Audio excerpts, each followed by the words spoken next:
Hey fam, what's up? Welcome to MIKEroaggress'd. I haven't been on for a while. I've been traveling, been crazy, so glad to be back here for an unusually early show. I got this guy joining us from the UK. Everybody say hello to the lovely Sascha Bailey. Hey, lovely to meet you. That was quite the intro. Thanks. That was Thanks really for good. being Thank here, you. dude. How you doing? Yeah, I'm good. I'm good. Just been kind of working towards the promotion of the book launch. It's been good. Was in the Telegraph earlier today. So yeah. It comes out July, I think. Yeah, July 10th. That's awesome. I'm looking forward to it. How are things over there in the communist state of the United Kingdom? um Weirdly better today, actually. Prime Minister has been he's kind of like an AI. If you feed him the right information, he'll come out with the right answer. He has no personality. So obviously someone's fed him the data on the issues with kind of immigration and stuff, and he's spat out the answer that he's going to do something about it. So let's see. I mean, cautiously optimistic. Maybe the UK is healing. I mean, they just had their ruling that a woman is a woman. Crazy that we even need to have such things in the current year, but it's a step in the right direction, I guess. Yeah, and I think as well the important thing to know that about that is it didn't really change the law, it just clarified it. So it's never been the law that like self-ID was a thing. It's just all these companies decided to kind of roll with that because it was, I guess they figured it was the thing that would win points in marketing. I don't really understand the logic behind any of it. It seems completely mental. Yeah, it's very strange. Over the past couple of years here, I think things are kind of taking a turn now, but it's like with all these companies, it's like they prefer ideology to money even. They would Yeah. rather push this ideology than even make money, even when it goes against their own best interest. What they've done with all these film franchises, Star Wars and shit, it's like they are going to die on this hill of the Force is female, whether you like it or not.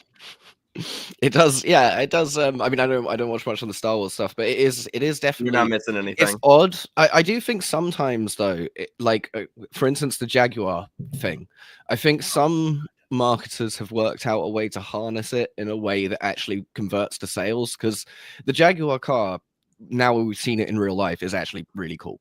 Everyone was just The ugly one? it's kind of ugly in a cool futuristic way, like the Cybertruck is ugly in a cool futuristic way. So I don't know, I kind of like it. I'm gonna come out on a thing like the electric blue one that was being shown off, and then the fact is, like, only like who's going to buy that? The only people who are going to buy that for 130 grand are the sort of people you're trying to reach with that marketing. So I don't know, I think that there has been this where it's like it would be like reverse woke, where they know that they're doing it on purpose to piss you off in order to create a stir, so some rich asshole will buy their product. But it only works if you're marketing to like a super high customer base, I guess.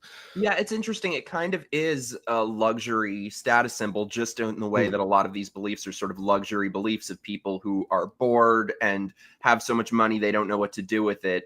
It's sort of a status symbol. I'll have an ugly Jaguar. I'll have a trans child. Yeah, Basically the exactly. same thing. I have so much money, I can afford this disgusting car. Yes. No, Chop her tits off. yeah, You know, everyone, I mean, the people at the country club will love it. yes, yeah, exactly. I mean, it's like getting into that is that's actually why I've got a thing in the Telegraph today. Is so I'm for people who don't know who are tuning in, my father's a famous photographer. I thought that I was trans for a while. This is a very quick footnote, so we're getting into everything. Thought I was trans for a while. Decided not to. Came back to England. I was living in Japan at the time. And now this kind of whole chain of events has happened. And today there was an article in the Telegraph in the UK, which is a big UK newspaper, which basically was talking about celebrity kids and how some of them have a lot of them seem to be choosing to transition. And then a lot of quotes from myself are included. And basically, sorry, going around this whole thing, but No, basically it's like my opinion of the whole thing is the reason we see it so much in celebrity kids kind of answers why we see it at all. And the part of it that I think a lot of people misunderstand about what I'm saying is I say lowered survival pressures. When I say that, I kind of just mean everyone in the West, like everyone if you're in the America, UK, Australia, because you haven't got the threat of. It's very unlikely, and it's more likely in America probably, but it's very unlikely in the UK that anyone would starve. The government will generally do something about it. Mhm. And then So the thing that I think is the reason that we see it is like this idea that there's a lack of social roles. So there's a lack of things that people can be. There's a lack of especially for young men, and I think this comes out in more ways than just trans, but there's a lack of kind of meaning in the world to move towards. And some people gravitate in. What happens within celebrity kids is they're born into a social role. They're born into the idea that you are just your parents' daughter or son, and you'll kind of grow up to be like a copy of them. And for a lot of, I think, subconsciously, all these people going trans is a way of escaping that. Because what I actually noticed, and I've got it here. I don't know if you can see, it's going to work. If the pictures, there we go. So I saw this on your Instagram. Yeah. Yeah. So go like, lower. There I am. But like they got you up against, like, these look like fucking mug shots. I mean, yeah. God, like, but like, so what I noticed actually today, and I haven't thought about this much, but just kind of interesting, is that it seems to be more the ones who are like sons of famous men seems to be transitioning to be girls, and the vice versa. And I didn't really think about, like, I haven't like looked at it properly, but just looking at that picture, that seemed to be true. And it's I don't know if there's something to that, because you're even not trying, when you're the literal copy of the famous person, you don't want to grow up to be exactly like them. Did you see the thing of Cynthia Nixon, the actress, talking about, my child is trans and my sister's child is trans and every child I've ever met is trans? It's like, well, there's obviously something a bit wrong there. It's like yes. Charlize Theron's adopted one kind of says it all, right? It's like there's a very low statistical chance that would be what would happen.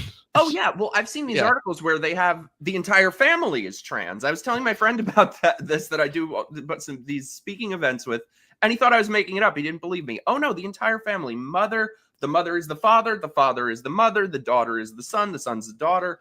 Just, born this way, so very naturally occurring, obviously. Yes, definitely something that naturally occurs. It's kind of like apparent that it's a social contagion, I think. I think to anyone who's really paying attention to what's going on, I think most people aren't, and that's the thing. When you try and talk to a lot of people about it, they say there's no way, but it's kind of obvious that's what it is.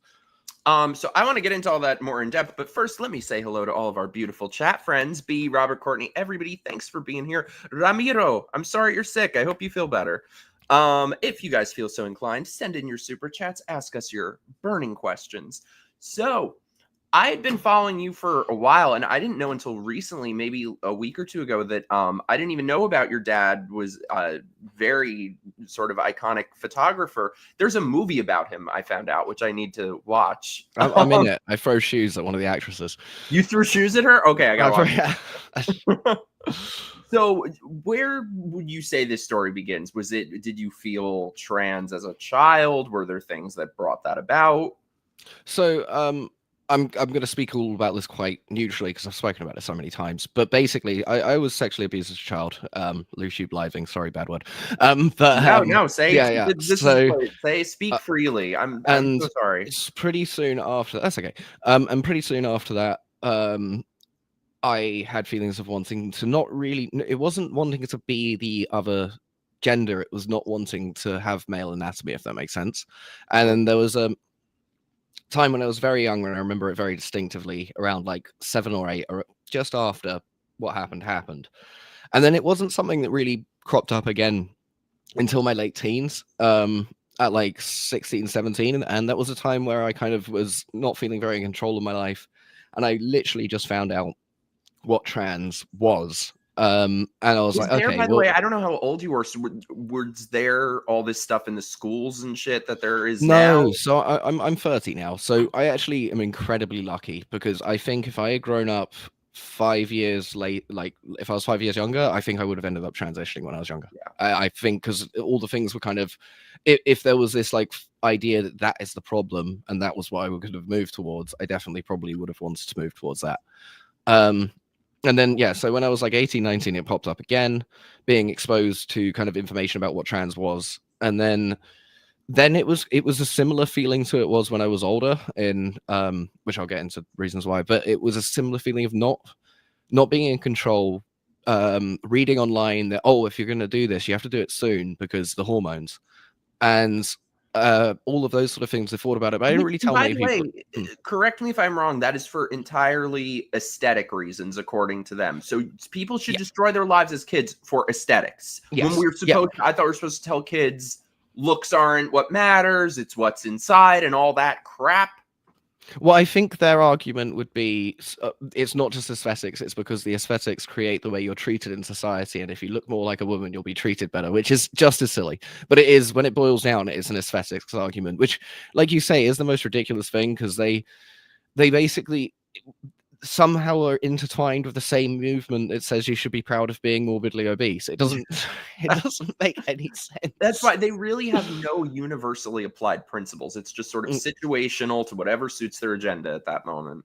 Exactly. No, exactly. And yes, like at that time I kind of thought about it. I pushed it out of my mind though, and then it really didn't come up. Like, I had these sort of dysphoric moments, but after when I first started speaking about this, like a couple of years ago, I said that I categorized it as gender dysphoria, but looking back on it now, I don't think I did. I think what it really was like PTSD episodes, and I took that dissociation to mean that I was.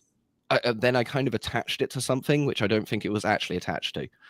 And then when I was like, so I got married at 19 to a person who was twice my age. Damn. And I ended up in. This is what I like about you, Sascha. You are action packed with issues. Yeah, I don't stop. You gotta keep creating issues for yourself. To overcome stuff. Oh, I'm the master of that. Yeah, it's the true way. I was bad. So yeah, I got married at 19. Someone much older than me. And while it was kind of, I mean, all relationships are fun at first, it spiraled into, it was pretty abusive as time goes on. I've got to be careful what I exactly say. But like it got quite horrific. And then I was living in Japan towards the end. I tried to take the sewer slide, and then quickly after that, in kind of a weird state, I ended up coming back to all those thoughts I had kind of when I was really young and in my teens.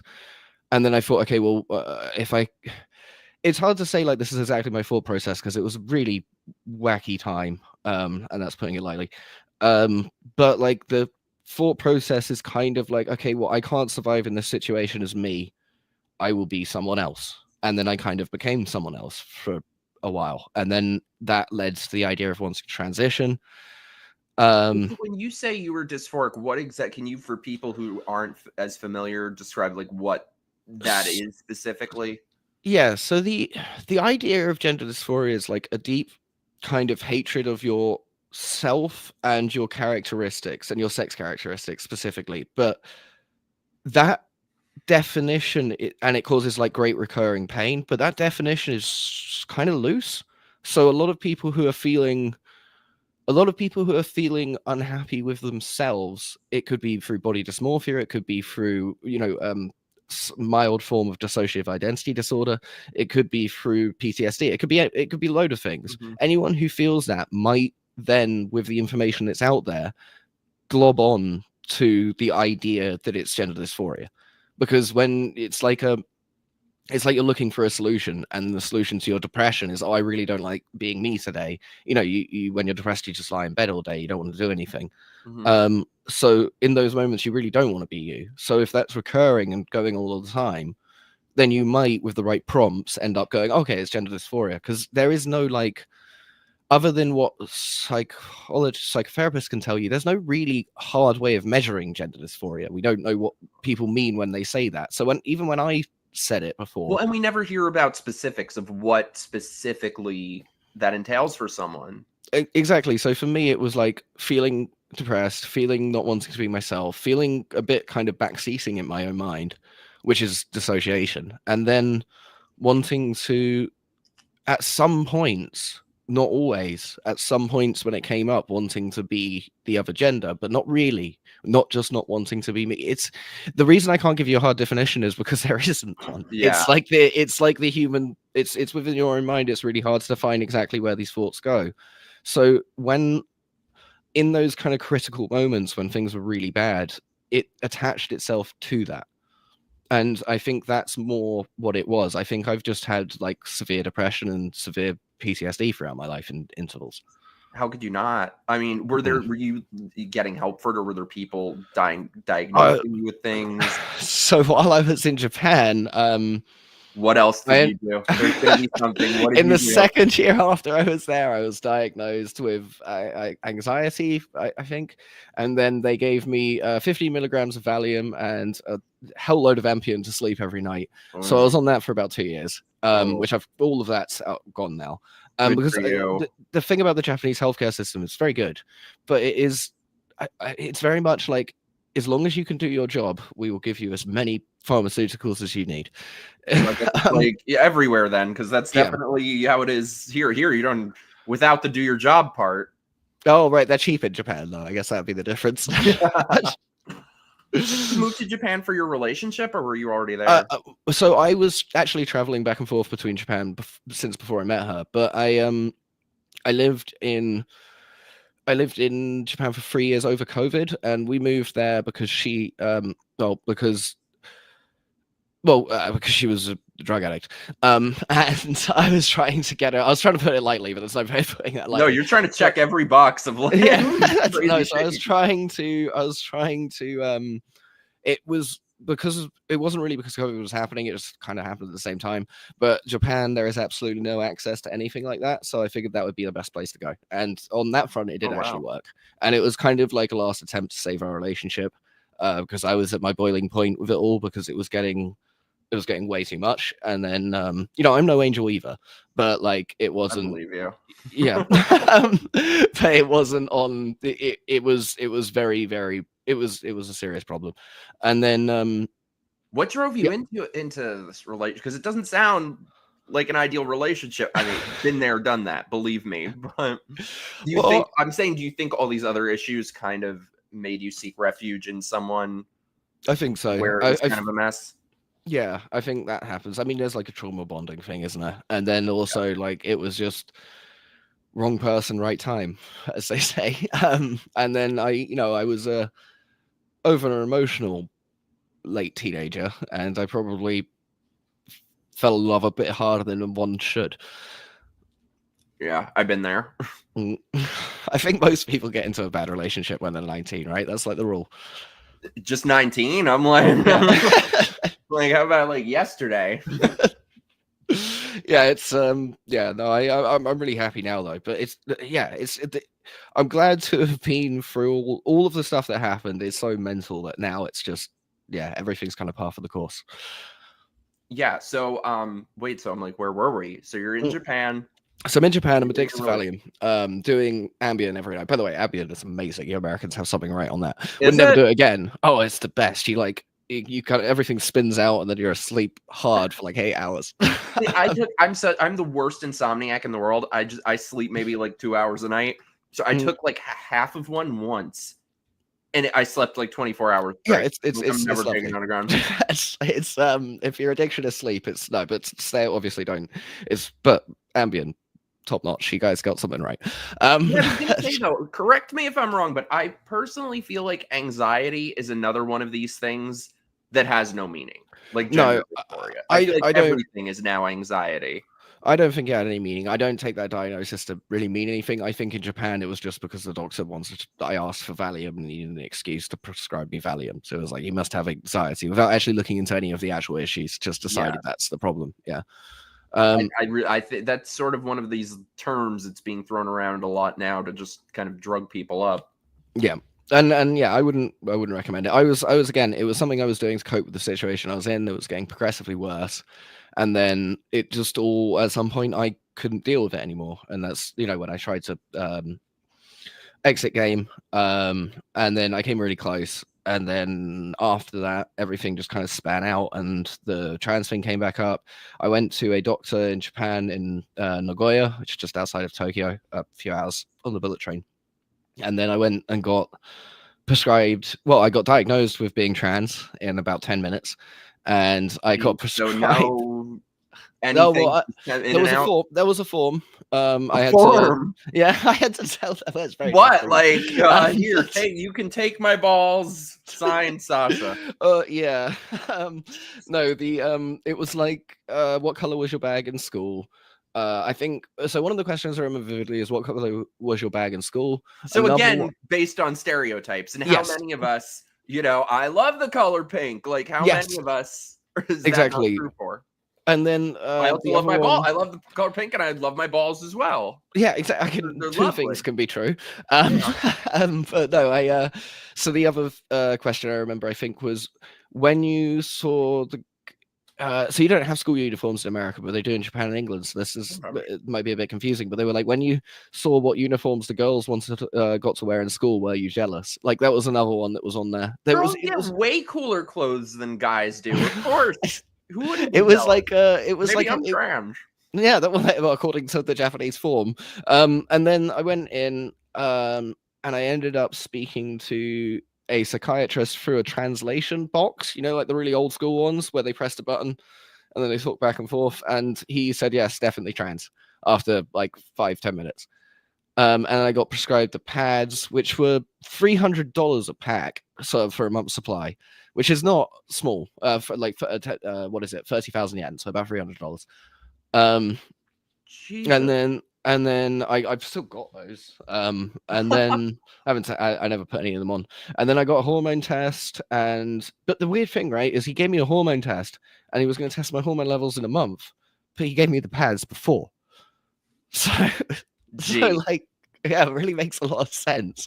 And then he was the main guy who prescribed it. So there's a psychologist who did me in 10 minutes, and then there was the second guy who was a surgeon, and he was like the person who ran the practice.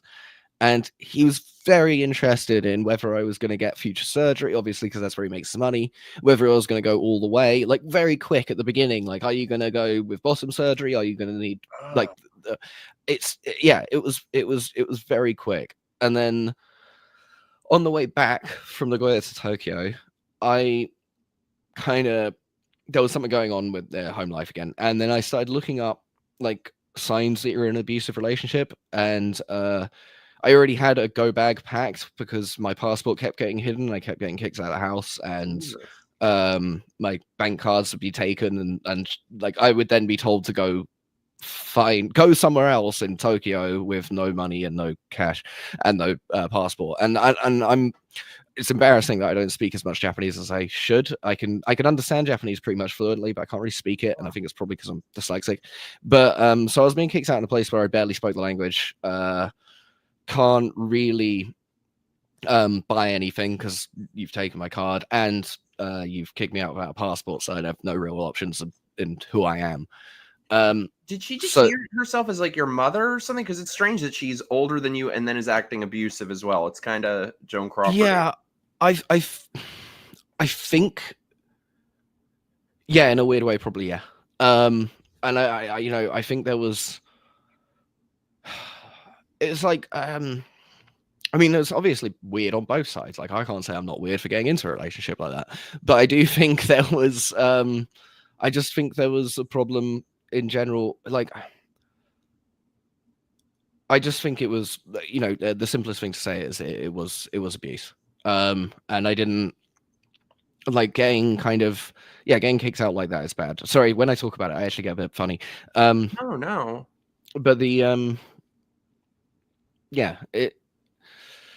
So when skipping ahead. No, we all support you here, dude. No, thanks. Sorry, it's a funny one. Not much of the funny thing when I talk about myself, a lot of the story doesn't get me, but when I talk about that, I get a bit funny. Because it's sad. Like being in those sort of relationships is sad. Because it's not. You can't look back and remember the person all bad because it's not all bad all the time. But you kind of have to remind yourself that that's what makes it hard. Yeah, no one should be treated that way. So you kind of have to remind yourself that. So it's conflicting. Yeah, I had a relationship everyone tried to tell me for a long time was very emotionally abusive, and I finally was like, okay, I need to start listening to every single person in my life and just hit the block button. Yeah, that's what happens. But I mean, I cut everyone out. I actually hadn't spoken to my family for about 5 years before. 4 years, Really? 4 years, yeah. And it was just kind of, there was a lot of manipulation going on. There was a lot of like getting me away from people. I think pretty much there's only about one friend who I kept from that time, because there was no way to really manipulate him out, because he did which is, if you have a friend who's in an abusive relationship, is the best thing to do, where you don't really talk about, you're just there for the person. You Mhm. don't try and tell them to get out, because it never actually works. You just end up pushing people away. That's The best true. thing is just someone just kind of to be there if someone's really deeply in it. Did you have any sort of support system at the time? In Tokyo, none. So that's the other thing, because I had chosen to, and that was, I pushed for us to go to Tokyo because I wanted to get us out of the situation we were in England. Excuse me, sorry. And yeah, when we were in Tokyo, I had literally no one. And then the few friends that I did meet there, who were like Western speaking, who are my friends now still, actually, they were kind of pushed out of my life through these weird means. Like, it was always this weird thing, and I guess in the UK I didn't notice it as much because there was always something to hide behind. But then when we were in Japan and it was just new people we were meeting with no history, it became very apparent that there was always something wrong that ended up meaning I couldn't be friends with them. And it was this kind of this ongoing thing, and it's gradual, but I think it just became really obvious that's what was happening. What was your relationship like with your family before all this? Did you grow up close with your family, or? Yeah, me and my family have a really good relationship. We do now, and we didn't for a time during that, but we were always close. And there wasn't like my dad was around a lot when I was a kid. I actually think my older brother and sister probably had less of it, but my dad was. I mean, he was traveling a lot and doing a lot, but he was also around a lot. We did a lot of stuff together. So I don't think, with all of this stuff, it can be, when people say it's all attributed to like parents not being at home and then being this or that with celebrity. I actually don't know if that's true. Yeah. Because I mean, I don't know what all of those individual lives are like, but for me, that wasn't the case. My dad was around a lot. No, that was the case for me too. My family are artists. Also, my grandfather was an Italian singer. He was like rivals with Sinatra, and my dad is a big musician in his field, and my mom is a jazz singer. So yeah, I kind of had a similar situation. Mm. But so, where were we? You're in Tokyo. Yeah, so I'm in Tokyo. I'm coming back on the bullet train, and I start looking up these signs that you're in an abusive relationship. Really boilerplate website with like one of those stock footage pictures of like a girl sitting by a door doing that with her hair. Oh God! And then Who knew that would come in handy someday? I mean, they do. This is what I mean. People, the simplest things can help. Yeah. But it was like, yeah. Do you feel scared? Do you have a go bag packed? And because of the hiding, that was it. That's what I was talking about, the hiding of the passport and stuff. I had a old passport in Tokyo just for some reason, and I ended up leaving that one out so she would hide that one instead while I put my main one in my actual bag. And then and also I had duplicates of cards, things like that. And then just over time, and then towards the end, something really kind of bad happened, where it was a sort of night where there was a sharp object involved, and it was kind of like if it was dealt with in a bad way, someone would have ended up very hurt. And then that day after that was after the time. Sorry, flashing back a bit. Then I was on the train after that, but that was also another reason where I kind of thought, okay, if I don't like do something or leave, I'm gonna die. And I had thought about transitioning. I was already, like I said, I went to the Nagoya for the gender clinic. That's what I was going to ask. So this was the train back from the gender clinic. Yeah. So this is all of this stuff was happening. Yeah, she already knew. So God, there's too many parts to all of this. So I love it. But so she already knew that I was going to transition. I came out to, so after I tried to exit game, after that, a few weeks later, I ended up thinking. I ended up being really depressed, lying in bed all day, and then she kind of kept like asking what was wrong with me, and it was this constant kind of, life was just a bit too much with everything going on. I was trying to manage all of these this business. I was trying to do art shows. I was trying to do a whole ton of different things at the same time, and then also just kind of having this constant battering down at home. And then yeah, I spent the day in bed, and then she kind of said like, "Oh, what's wrong with you? Why are you sad?" And she actually asked me, "Are you trans?" And I just went, "Okay, yes, I guess that's it." And then she was within minutes broke out the makeup, so it was very quick. Then there's a contract, and I've put. By the Manipulative. way, a lot of the stuff I'm talking about is I've put details of online with like provable documents and stuff. But like, so this is she then brought out a contract for me to sign, like maybe a few days later, where basically I would give her 50% of my income for the rest of my life, and she could be with anyone she wanted. It was very fucking What? weird. Yeah, I've put this on my. This is available on my Bitch out of Medium her page. fucking mind? Yeah, it was absolutely insane. And then So this was in the moment of you. no. So saying this you're was a trans? couple of days later, but she must Okay. have formulated it pretty fast, because then a few days Why? later. What do you? How is that related? So the relation was, the idea is because I was going to become a woman, she wouldn't want to be with me, so she wanted to make sure that she financially had half of anything I was anything I made. And then I think she used the term alimony, which is funny because it's not an English term, but alimony But in while you're terms still of, married. yeah, well, I was still married, in terms of any amount until she was remarried. So it was like a divorce settlement, but it was, yeah, it was very strange. But then she was also kind of encouraging me to transition at the same time. So the whole thing was Then she the could whole control you more. bloody bizarre. Yeah, I think so. And it's all a bit of a. I mean, I've put all of this in like a order that makes more sense than me talking in the book, because it's hard to. There's so many different parts. It's hard to like describe it in a coherent fashion, if that makes sense. No, Okay, you're doing great. all of those things happened. Then I was going back from Nagoya. Had that night with the knife. Then I wanted to. Then I ended up calling my sister, who I hadn't spoke to in ages, and asking if they could help me by sending me some money to get the plane back to England. And then they sent me some overnight. The next morning, I woke up very early and snuck out of the house with like the computer that I'm recording this on now, one suit and a box of makeup and a bunch of dresses, because I was out of my mind. Wow. And then got the plane back. I got to the airport and actually booked a ticket physically, which is, they looked at me like I was insane. They were like, "You need to use an app," and I was like, "No, you need to do it on the computer. I can't." Like, I was in a state. And then ended up waiting in the airport for 12 hours because the first flight to England wasn't until 12 hours later. So I should have booked the connecting flight like she told me to, because I would have got out a lot quicker. But I ended up having my phone off the entire time because I was scared of her calling. And what I was more scared of is going back, because there had been a few other times I had left and gone back when she had called me. But once I got through security, it was like pretty much done. Can I ask why? What kept you around? What made you keep coming I loved back? her. I love her. And I know that sounds really stupid, and a lot of people No, it would be doesn't. I've like, been there.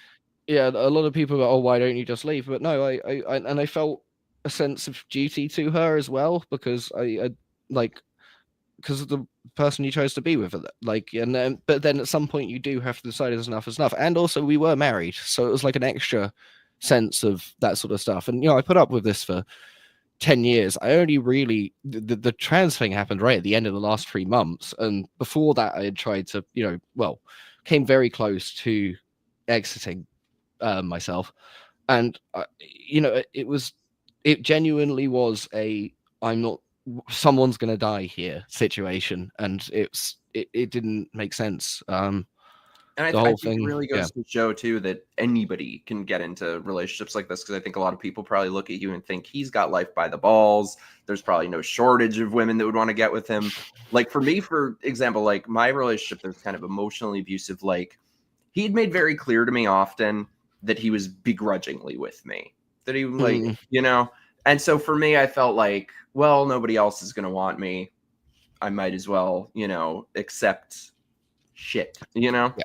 But I think a lot of people just have to like kind of come to the conclusion on their own that like, and nothing is better than that, Yeah, no, and what you said is true. Like that's how it starts. That's all it is. Like, bringing up these things, bringing up like little things, and they grow and they grow, and then you end up completely losing yourself in something. It's so true. It's so true. I'll sometimes come across clips of me from a video or a stream or something from before that relationship, and I seem so happy and light, and for the time that I was in it, I'm like, I don't recognize this person. Yeah, me neither. You lose so much. You just can't. Yeah, and also looking back on it, it feels like a different person. It feels like I don't know why. Looking back on it now, even me, I think, why did I put up with that stuff? But when you're in it, you just it has that control over you. Yeah. So you get to the airport, and you got on the plane. Yep, I got on the plane. And I got on the plane straight back to the UK. Then I saw my parents, and then honestly, the next few months are a complete blur. I was drinking a lot. I was also coming off Valium. I think, and I would definitely not recommend someone does this, but a friend of mine who also had a Valium addiction told me the best way to do it was light beer, which I would not recommend. Drink light beer. Because apparently it helps with the Valium withdrawals, which I would not recommend in any way. That is just how I ended up doing it. It just meant I was very drunk for a very long time. But then afterwards, it's such a fucking crime too that a lot of these doctors, I mean, whether it's Japan or America or the UK, turn people into addicts. Because it sounds like you never would have been if you weren't put on this. No, I've known so many people who never would have been until a doctor enters the picture and says, here, take this, it'll make you feel better, and diagnoses you with some arcane thing, like you have anxiety, this, whatever, and gets you hooked on these serious drugs. Yeah, exactly. And then coming back, I got off the Valium, and then I was still in a bit of a daze, and then I met the love of my life a few months later, and I was still kind of on and off and transitioning. I was looking for stuff in the UK to be able to living transition. as a woman now, or just... No, so I was like I was quite self-aware that I needed to make sure I got all the work done before I came out and said anything. So I was doing it. I told people around me, I was doing makeup, I was doing nails, I was doing all of that sort of stuff. But when I came back to the UK, I was seeking to get more hormones. I hadn't taken the HRT yet because I wanted to make sure I had like a steady supply of it, so I didn't start taking it, and then I had to stop. So I was looking for NHS. Sorry, you never started taking it? I never started taking it, but I came very, very close. I have the patches still, and I was about 1 day away from taking it multiple times, but then the NHS didn't come through on prescribing me them more hormones, so I wasn't going to start for once. Good going. Yes, the slowness of them saved me in a way. First thing they did right. So yeah, I decided not to. The reason I ended up deciding not to, and I was still back and forth. I was still honestly back and forth for a long time about even after I met the now of my life, Lucy. I was still, that stuff just doesn't disappear in a day. So after sort of pushback from people in your life. So when I came out to my family, no, not really, because everyone has to be supportive, and they don't want to lose someone who's just come back into their lives. So I think that people just say the thing that they think is going to keep you around. And, a lot of people would rather just have you around than say their honest mind. And I think a lot of people are against it. But no, everyone in my life was very supportive. My friend was supportive. The few that I still had, everyone was like, okay, if this is what you want, do it. It was only until, like I said, a few months later, and me and Lucy had spoken a little bit, we ended up meeting. And then she was the first person to laugh at me. Let's back up a sec. Okay, you met the love of your life. So how did you guys meet? So we met through Instagram, funnily enough. I think I posted something a long time ago, and she had messaged me, and for some reason she was one of the few people I decided that I wanted to say hi to when I was in the UK, when I briefly came back. So again, when I came back and I knew basically no one, she was someone who I messaged. And then we spoke about it, and I talked about what I was going to do, and I was like, yeah, I'll start HRT, and then in a few months I'll grow boobs and I'll be infertile. And she was like, okay.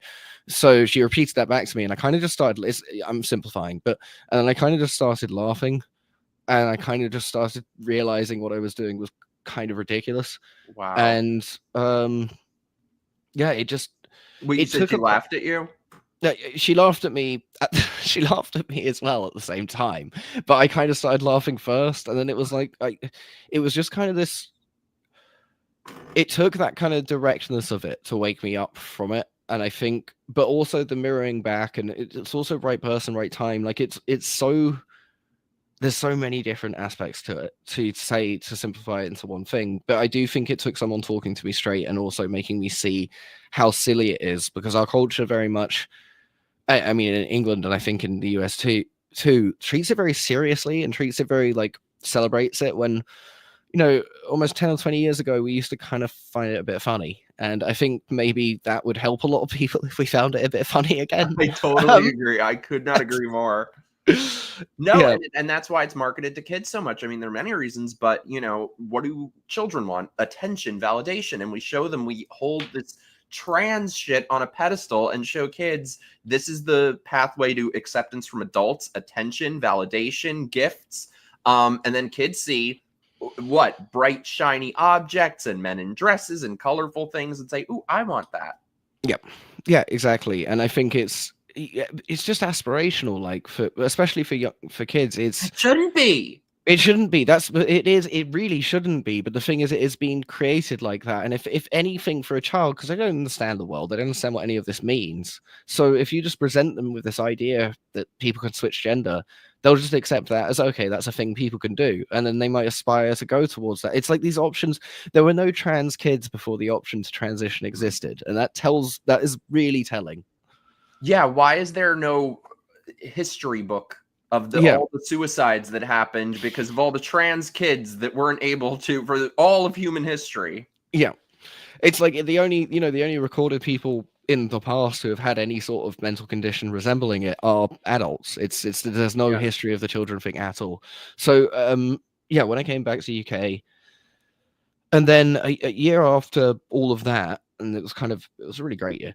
And then 2024, late 2023, someone who I spoke to, who I'm pretty sure I know who they are, but I'm not going to say because I can't be sure, decided to leak my story to the press.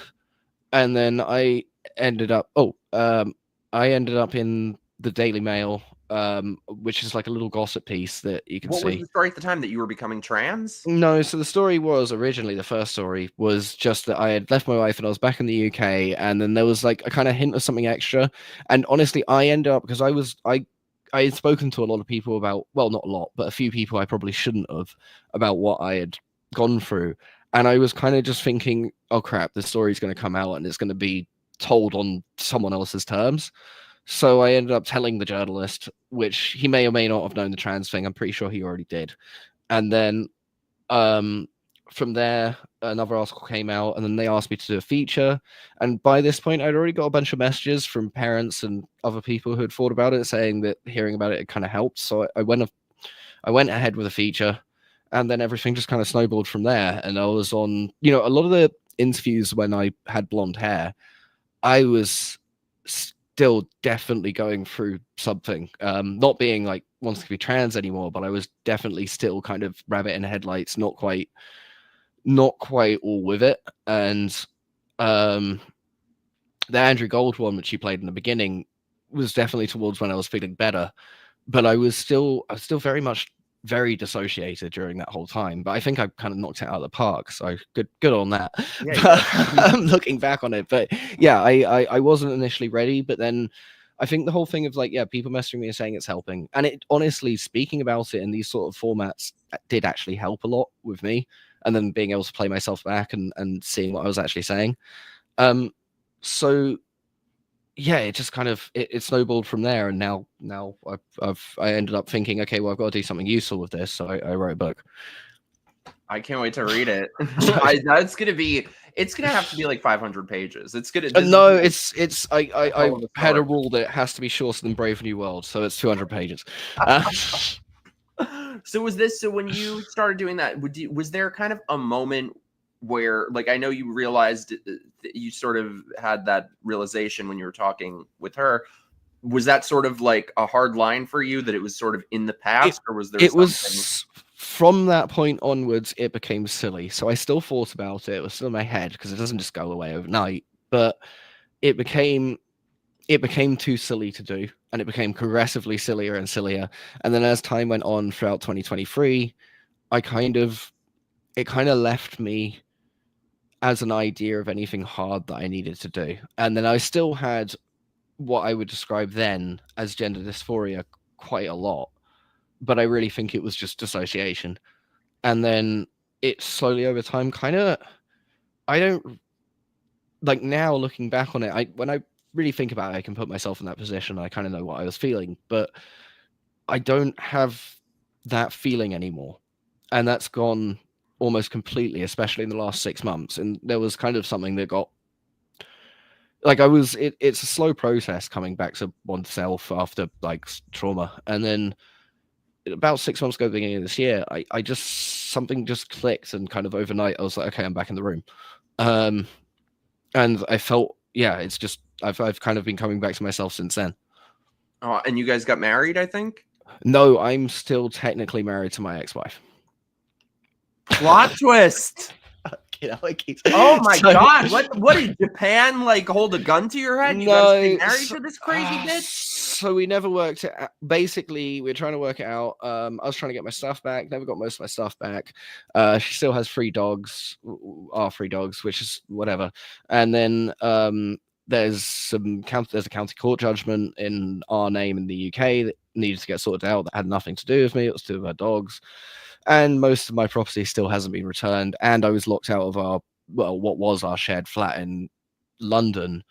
And my stuff is locked behind the door. So and I just haven't heard from her for like 3 years. So it's very boring. Like, it's all that sort of stuff. But originally, this is actually not boring. I assure you, one thing you are not is fucking boring. So all of this stuff, nobody's bored right now. No, okay, good. So all of this stuff is locked in a house in Waterloo, London, which is, yeah, I'm not allowed to get into. There's, like I said, there's a county court judgment, which is about her dogs when they were in the UK before they got shipped to Japan, ruining someone's carpet and her not paying for it.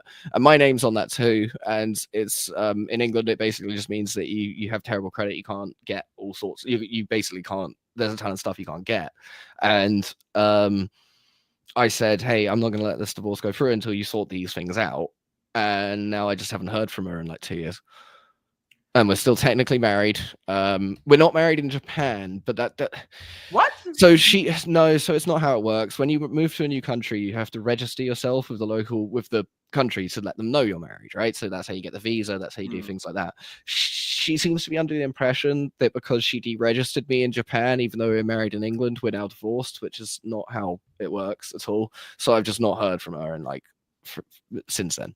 I mean, that's a bonus, but yeah, I mean, no, that is a bonus, and I'll be able to get it annulled eventually. But it was more of a point of like, I'm not going to just leave, and there's also an electricity bill that just keeps going up that the company will not listen to me about. It is in that property that they just keep trying to charge me for, and it's like, I haven't lived there, and it's her responsibility. Anyway, it's like, yeah. So that's also another reason why the interviews, it's good that I was blonde because I can market. The interviews when I was blonde, I was more careful about talking about this stuff because at that point I was still going through a lot of this with the back and forth. And so I was trying to be as tactful as possible. But honestly, after everything that's happened and with it still being, I don't care anymore. If she wants to sue me, she can sue me. I can prove everything. So I've lost kind of, now I'm much more willing to speak about those details because given what's happened in the chain of events, I'm fully prepared, and also I know I'm right, and yeah, and I just do kind of want my stuff back. I mean, at least you got the most important stuff out of it, you know? I got my computer. If I hadn't had my computer, like, you know, I got some makeup that my sister is very happy with. So, you said, I didn't know if there was going to be another plot twist. You're like, hey, no, there's if I ever decide to become a chick again. No, yeah, I keep it in the cup. No, and so my sister got a lovely, like, quite expensive. I was going to be an expensive person, but no, yeah, you're expensive. A whore. Quite an expensive box of makeup. Yeah. So did you have a name picked out? Sascha. I don't know if you kept it. I guess that works either way. I was gonna drop the I was gonna drop one of the C's. You were gonna drop another C too. But it's a good thing you didn't. Yeah, it's a good thing I didn't. But no, so it kind of, yeah, all of that was going on at the same time as I was speaking out. And then over the last year and stuff, I just kind of got really into learning about all of these concepts, all of these ideas that people think why it is what it is. And I wanted to write a book that wasn't just about, like, it's two things. Well, it's three things, really. The book is a little bit of my story and the parts that matter, without going into like extreme depth. And then it's the first part talks about kind of how men have been treated over the last kind of like 40 years and how I think there's a cultural issue that can be clearly pinpointed, with men having a kind of a lack of social roles. And then that, I don't want to ruin too much of it because it goes from everything from radical feminists to Elliot Rodger and incels to Mouse Utopia to all the way to kind of ancient Rome, and it goes through quite a lot of stuff. And then the final part of the book is kind of like an annex of why the impacts of the things this has had. So the one chapter is about TERFs and how they're kind of misunderstood. Most of them are just kind of feminists, and I've spent a lot of time around them. They're all actually quite vast majority of them are quite nice, except for the ones that shout random things at me, like, "When are you going to tune out again?" That's the thing. Sometimes some of them are cool, and some of them you can take the dick out of the feminist, but you can't take the feminist out of the crazy bitch. Yes, yeah. And then there's a chapter on theories on trans, because I find all of the current going theories to be a bit like mental, to be honest. Like I get it, the whole, there's the gender ideology one, which I will say the one thing gender ideology has going for it is that it is about individuals, and every individual has a unique experience, which is true. I don't believe in any of the gender stuff, but the part of that theory that is probably right is everyone kind of needs a one-on-one psychotherapy session to really work out what's wrong with them. But not that they're, not that they're the other gender. But then there's the whole AGP one, which again is, when you really dive into it, is kind of mind-bogglingly contradictory and a little bit off the wall. There's the fetish. So the actual Blanchard one, which the guy who made it, is, when you listen to what he's saying and the way that they describe it, like the main proponents of the theory, they're kind of just describing gender ideology, but through like a Freudian lens, because they're not saying it's really a fetish. He says it's like an invisible fetish for a totem that doesn't actually exist. Like when they talk about it, they're talking about the idea that someone kind of values themselves so much as a woman they want to become a woman. They're not actually saying anything to do with it being a fetish. And you've got to look at all the people who do the research, because all the people who do the research on that are generally people who are saying they're AGP or are people who are really into the research already. So you do have to ask the same questions that you raise with gender ideology, which is, are these people trying to push, why are they trying to push this? It feels like it's very motivated. The AGP thing as a fetish, I think, it should be called what it is, and it's like transvestite disorder, right?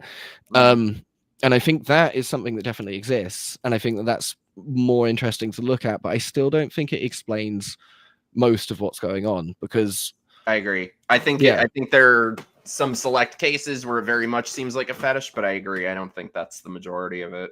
Yeah, I think with the modern sense, it's definitely social contagion points to the most thing. ROGD, I think, has the most data behind it. I do think it's missing. All of them are missing some research, but in the book, I basically my thoughts, and it's a very wide thought. I think that all of these theories might be valid on some level, even like the brain-based biology stuff. I don't think it means that they're a woman, but I do think it might mean that there's a reason to think that they're different. And I think all these things get attached to gender, when actually they're talking about a variety of different things, but they're all being globbed into the same group. My kind of idea is that I think it's a mixture of, I think, like I said a bit at the start, but it's a mixture of a lack of survival pressures, which is something that we have in the West, and I think we can obviously say that's true. And then the other side of that is like diminishing social roles, so diminishing things you can be.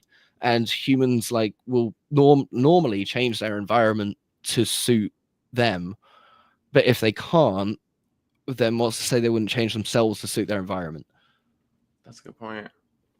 And that's kind of where I think a lot of this comes from on a very high level. I think the the lower down stuff with all of those other theories is all very valid. Social contagion is very valid. The idea that like the internet and pornography has an influence is all very valid. But I do think the wider issue, which is where we can kind of maybe address it, is that people need more stuff to do. People need more stuff to be. And it's like you end up coming up to the, you go through all of this and end up back at the most simple conclusion. But I do think it is basically people are feeling like a malaise, and it's like being the black pilled kind of thing, where it is. I think that's like spread throughout the culture, and then a lot of people will gravitate towards cults. Like being an incel is kind of a cult, being part of the manosphere is like a cult. People find meaning in these cults, and some of them can be positive, most of them aren't. But and I think this is all a symptom of the same thing, which is like this. The researcher John Calhoun in the mouse utopia experiments, going way off the wall, but this is experiments conducted over 30 years on mice, where they were given limited space but everything that they could want in terms of food, shelter, etc. And in those experiments, generally speaking, the population would collapse before the container was half filled. And I think that that's like a parallel to what's happening with us, where it's basically just a lack of spaces to fill in the world that mean something to individuals. I was just thinking about it. I completely agree. I had this friend when we were very close when we were teenagers, and then kind of like lost touch as adults. And he was always looking for some sort of group to fit into, and it would change month to month. He was bisexual for a bit. He was goth for a bit. He joined the military for a bit. Like, just had no individuality or no individual identity of his own. And he was a great person. If he just didn't have this need to belong to some group, he would be great. But so we lost touch for years and years and years. I couldn't find him on social media or anything. I got a message from him a couple months ago. Guess which identity he has now picked up?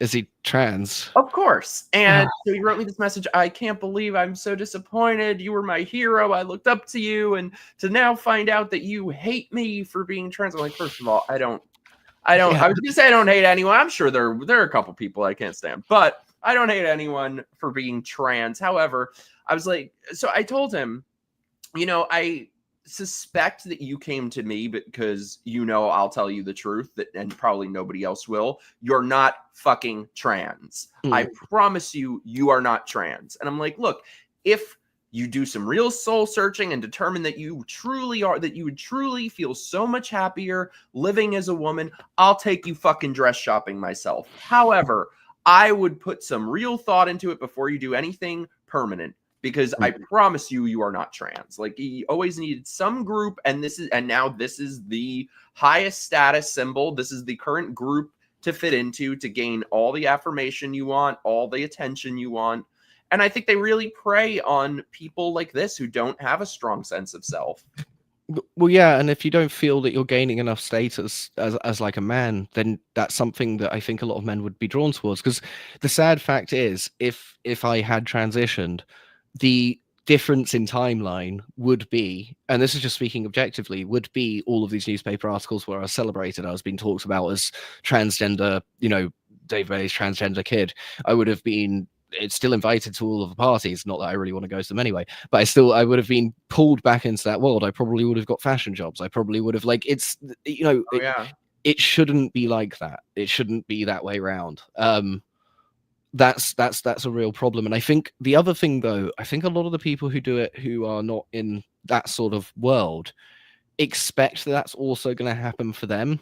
And I don't think it will, because it's something, it has to, it's innately interesting if you're in that world already. I feel like a lot of people are being sold a lifestyle with the famous kids as well doing it. They're being sold a lifestyle that they can't afford as well, because it's not cheap. Like, if to do it, and I'm not saying do it if you have a lot of money, don't do it either way. But it is like, if you want to get all of the surgeries and all of the things done to the proper, the high, it's weird, it's like buying a car, it's so odd. High specs, it's going to be like 200k, 300k. And that's not realistic for most people. So they're going to turn to all sorts of things to get to that money. And, if you they all become hookers. Exactly. Exactly. And I think that's they're basically, you're selling your body to try and pay Big Pharma or some plastic surgeon to make you, and then what are you going to do? So you're like, it's so gross. The whole thing is such a gross kind of whirlwind of stuff. It's just, yeah. I want to check in with the chat for a sec. Hi, my beautiful Christy. Thanks for being here. Hey, Morning Mayhem. Good to see you. I got to get you on here sometime. Hey, Duke. I want to hit up what he said. Thinking about growing up in the 80s and 90s, the more I realized we were bombarded constantly with messages of girls can do anything, girls can be anything, girl power. No such messaging for boys at all. And that's gotten so much worse since then. God, I mean, I was going to say, the 80s dream to go back to the 80s or 90s. Yeah, you had Arnie, you had Mr. T, you had Sylvester Stallone, or they were 70s. I don't know, you had some. No, those 80s, yeah. Yeah. Yeah, now it's nothing. So go back to Star Wars, the Force is female. And even, like, males cannot have any, are not allowed to have anything. I mean, even these sort of, the superhero movies or Star Wars or anything, those are all girl franchises now. They need to belong to females. The Force is female. Like, there really is no outlet for men. And especially you were talking about abuse and your abusive relationship. I'm sure, I mean, you're not even allowed to talk about any such thing being a man, let alone if there's any discrepancy. Everyone will just look at what happened with Johnny Depp. Everyone will just automatically believe a woman. Even in that case, when he had it on tape and there was proof and real evidence, they'll still just automatically believe women. I can't comment on that. But I do think that the whole thing is tricky. It's kind of, it's hard to talk about because people, again, look down on it because you're a man, but it's also hard to talk about in the sense, like you said, it's people automatically believe it. But then also, I guess, it's adding the trans aspect. A lot of people assume that I must have been doing, I must have been some sort of weirdo. I must have like had something wrong.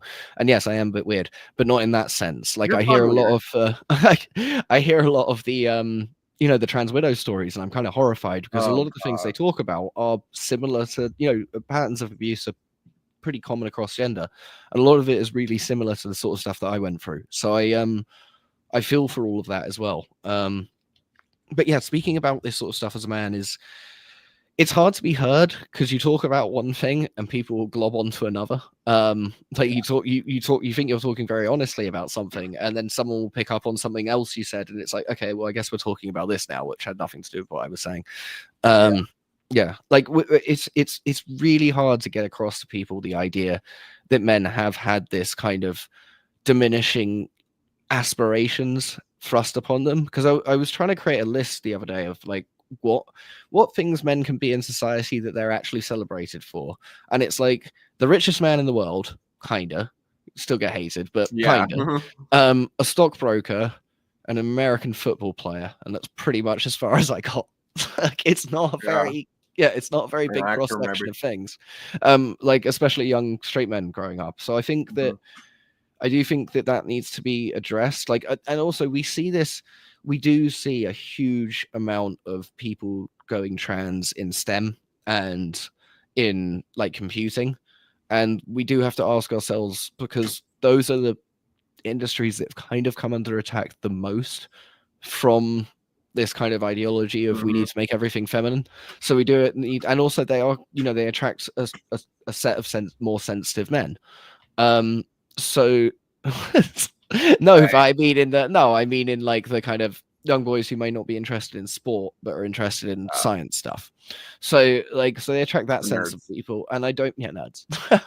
But I mean, I'm one myself, but like so I do think we need to like be aware that that's what's being pushed, and that group of people seems to be getting pushed into it, and it's more prevalent in that in the coding communities and things like that, probably for that reason. Yeah, and it should come as no surprise that if you demonize men for so many years, you're evil, you're wrong, you're the problem, this will be the result of it. But trans is sort of just a way to opt out, basically. I mean, God, especially when I look back at people from my former life when I was liberal and surrounded by all these people, how many of them are now who were just, would have been straight white males before, are now have gone trans, or they're a they them, or some sort of other bullshit. Yeah. Well, you gain status for it, and like we were saying, I mean, it's ridiculous people even pretending that it, within metropolitan places and cities that they're depressed because they're just not. They gain status for it, and they know that, and that's why people gravitated towards it. It's completely flipped. I just saw this comment in the chat. I joined a Cub Scouts group as a kid in the 90s, and the female scout leader wanted us to do a drag competition. So my in the mom 90s. I would, of course, you're from LA. That makes sense. Jesus, yeah. I would be, if that were my kid, I'd be in jail. The teacher would be in the morgue. Yeah, no, that's messed up. Holy shit.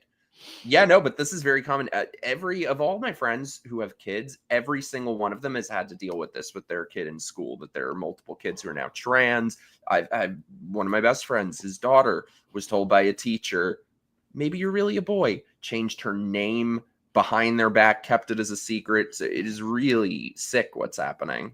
Yeah, and it's messed up when you're pushing it on kids, because it just shouldn't be at all. It makes no sense. And the fact that teachers are like pushing it as like a solution as well is mental. They're not psychiatrists. They shouldn't even be discussing these sort of ideas. It's the sort of thing that should only be uncovered after like deep therapy sessions. It shouldn't just be like your teacher being like, well, maybe you're a girl. Which they've removed all barriers to. They've removed any sort of guardrails. Yeah, it's insane. 100% homeschool is the way. Yeah. Well, that's what I wanted to ask you. So you're going to be a father now? I am, yes. Woo! Good for you, dude. Oh, thank you. No, I'm actually really excited. It's due on the 24th of August. And yeah, soon. So life is going to change, but I'm super excited for it. Do you know the sex yet? Yeah, I haven't told anyone yet. You don't have to say. It's a boy. So congratulations. I mean, you don't want to assume, No. You might just be assigned at birth. Someone actually, some old hippie lady said that to me the other day. It was just like, I guess they can choose. I was like, I don't think that's how it works. I just didn't want to be like rude. You're like, not in my fucking house. Yeah, not in my house. I'm gonna get you a cigar that says it's a they. Yes, we're having a baby. Thank you. Jesus. Yeah, God, it's amazing how full circle from you nearly transitioned you now being the father of a boy. Yeah. I mean, that's also why as well, over the last few months since I found out about it, I got a lot more militant about the whole innate idea that people are born with this. It really pissed me off, because it was like, it's not just about me now. There's someone else who I'm bringing into the world who's this could also apply to if these weird people get their way. So but I am super excited. The name is Wolfgang Robert Bailey, because it was gonna be my name. We passed it down. And I would have much preferred Wolfgang to Sascha, so I'm passing on the favor.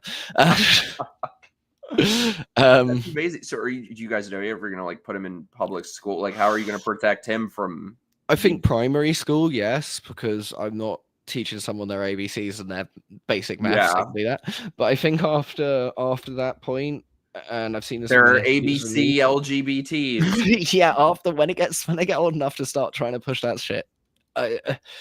It's difficult to say. It really depends how the school system goes, but it definitely not in London. The schools here are not, like, the public schools are not good. And then, part of me wants to really see what happens. Like, you can never make definite plans, but my long-term plan is to try and move out of the UK and probably get cheaters and move. Where would you want to go?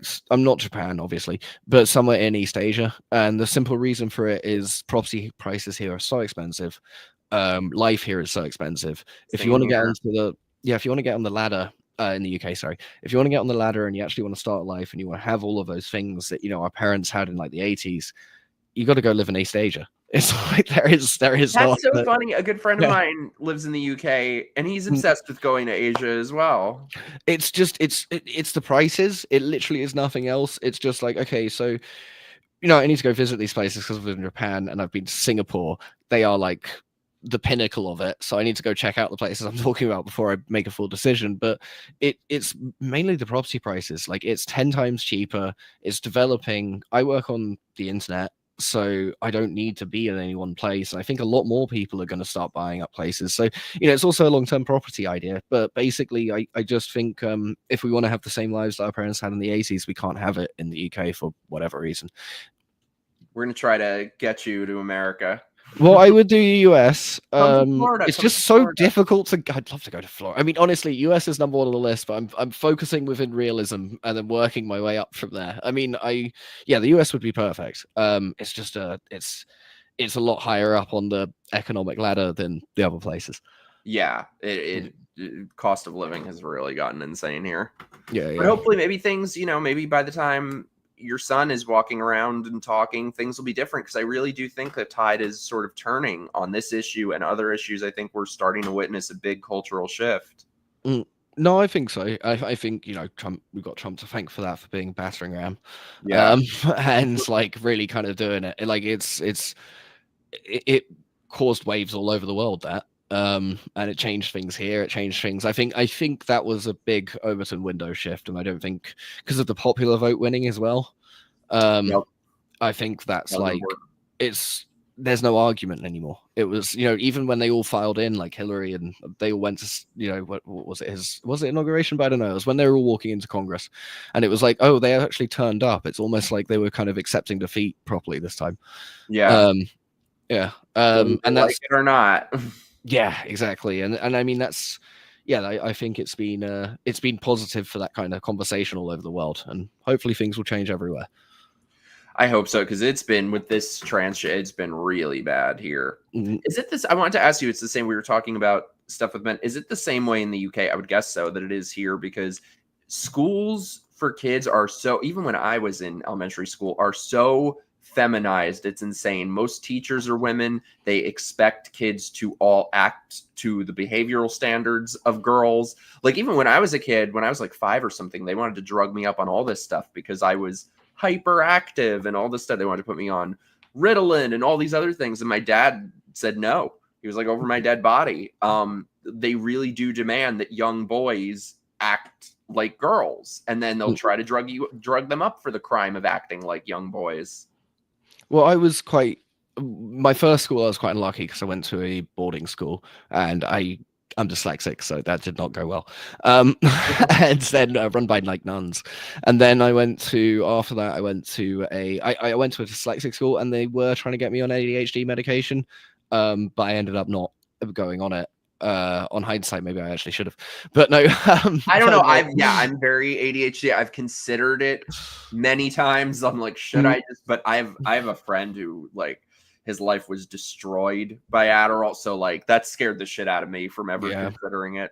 But I think what they do anytime. It's happened a couple times that I went to a doctor for ADD just to ask what my options were, and outright told them I don't want to be on drugs. I just want to know what are my options through diet, through whatever. The first one tried to put me on antidepressants without telling me it's antidepressants. I looked it up. I was like, no. So I go to another doctor, and I outright told her, I was like, I went to this one doctor. She didn't tell me it's antidepressants, so I didn't take it. I'm personally very against taking antidepressants. I don't want to be on them. This bitch lied to my face and goes, oh, well, there's this great drug we can put you on. It's not an antidepressant. I look it up on my phone. Is an antidepressant. And I told her that. She goes, okay, well, there's this other one. It's so great. We get great results with it. I look it up. It's an antipsychotic. This is me, after meeting me for 5 minutes, has decided that I'm not only manic depressive, but psychotic. Yeah, they always want to put you on SSRIs, and honestly, that I couldn't fathom. I was trying to explain it to one of them, and I was like, okay, so you're trying to put me on this drug that I have to get addicted to in order for it to work. And they were like, yeah. And I was like, okay, but you wouldn't prescribe me Valium because I might get addicted to it. I was like, yeah. I was like, do you see how those things don't make any sense? Like, it's the same thing, but the other way around. Yeah. No, it's crazy. What's crazy here, this is one thing when you try to talk about the SSRI problem, and I don't know how it is there in America, at least, nobody wants to talk about it because everyone is on them. It's insane. I think with those, you've got about 15 years until they really mess with you. And most people I know have been on them for a long term. They're not good, and you can't ever get hold of them because the withdrawal symptoms are pretty horrendous. Like, it's like the people describe it, it's like kind of shooting pains through their brain and stuff. It sounds awful. Oh. Yeah. No, I was saying this to my friend the other day. I'm like, I would sooner, obviously I would not, but I would sooner truly put a fucking heroin needle in my arm than I would take antidepressants. I think antidepressants and other pharmaceutical drugs are much, much worse, because with illegal drugs, if you're smoking crack, there's help. There are people who are going to come in and say that's a bad thing and you should stop and you should get help for it. Whereas all these other things, it's the total opposite. You'll be told it's medicine. It'll be pushed on you. You'll have authority figures and doctors trying to get you hooked on these drugs. Yeah. And most of the time they are just street drugs rebranded, or street drugs are just them. I mean, you know, like I don't know specifically Adderall, but I know that most of them are just a form of amphetamine. Yeah. So it is just, you're just being given speed under a different name. Like, yeah, it's crazy. And that it's seen as being so normal now that everyone is on this shit. And that's why we've got, you know, I think it factors into a lot of things in terms of people being so compliant, whether it's the trans stuff, whether it was a COVID scam, whether it was anything, people being so compliant because we have an entire population of anesthetized zombies. No, I think that. I mean, I was actually impressed with, because I was in Tokyo when COVID happened, and the Japanese, most people think of them as just following the rules, but they were surprisingly unwilling to follow any COVID lockdowns. Wow. They locked down the country, and then they requested all businesses closed for a week, so they did. And then they requested it again, they said no.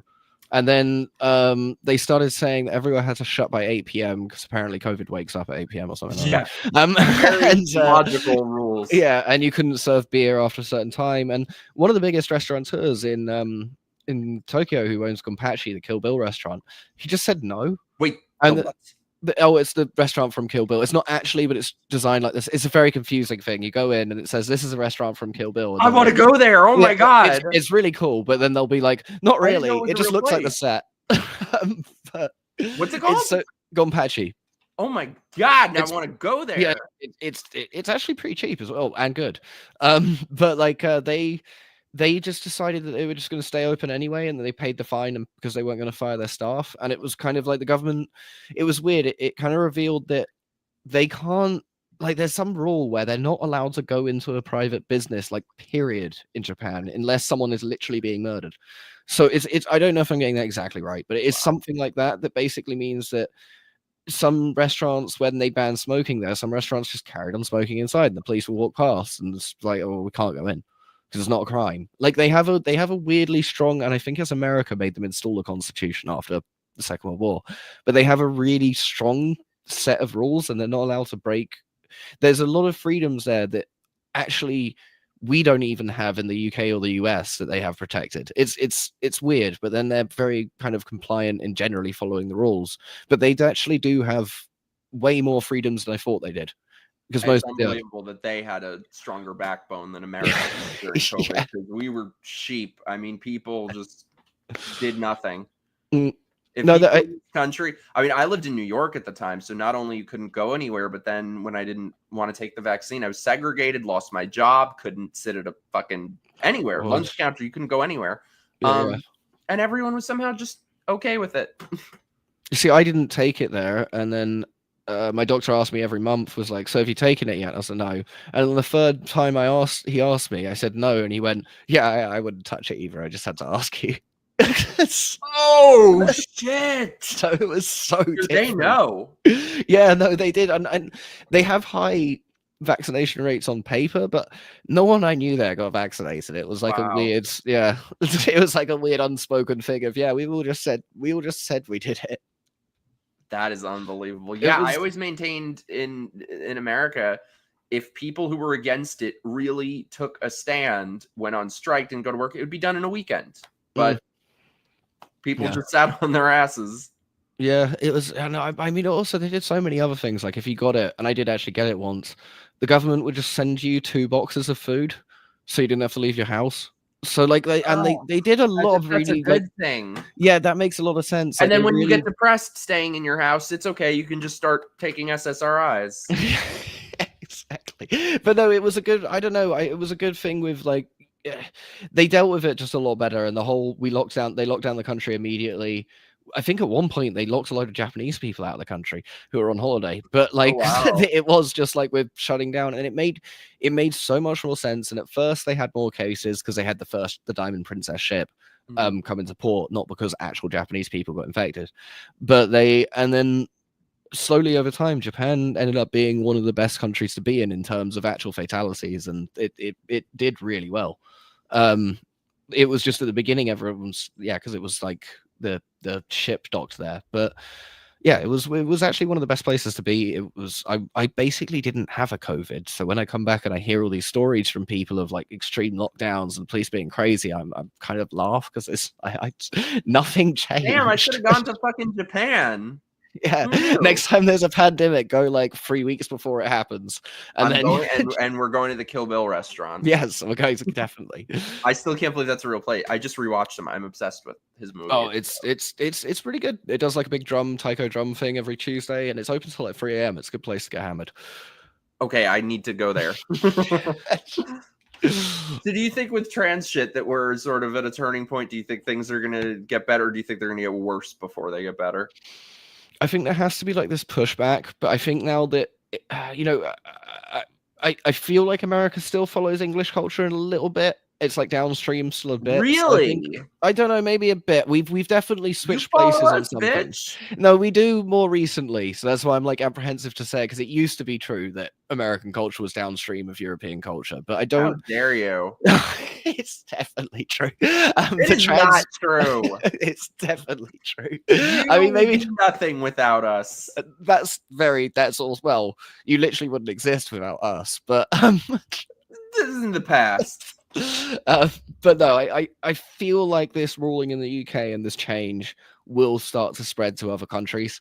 And I do think like a wave of sensibleness just hit everyone, because most people hadn't even thought about this, right? They hadn't even thought, oh, this is affecting women. When you talk about it, most normal people just go, well, there are pro-trans people, and then there are people who don't want them to exist. And that's it.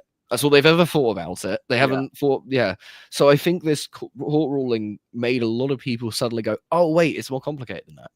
And then they go, okay, well, yeah, oh, maybe it is bad for women to let men into their space. Oh, and maybe that, and I think it's unraveling in people's minds, and we're watching the very painful process of a lot of the last people finish the race, and then there is going to be that group of people who are just, who rest their entire lives on this trend, who are going to end up very depressed after this, I think. But it's not okay for them to, with where it's gone, it doesn't matter. There's such a thing as stop being nice about it, because they've been affecting children and women's lives, and just lives of young men, the lives of, young people. So that takes precedent over everything. It's sad, but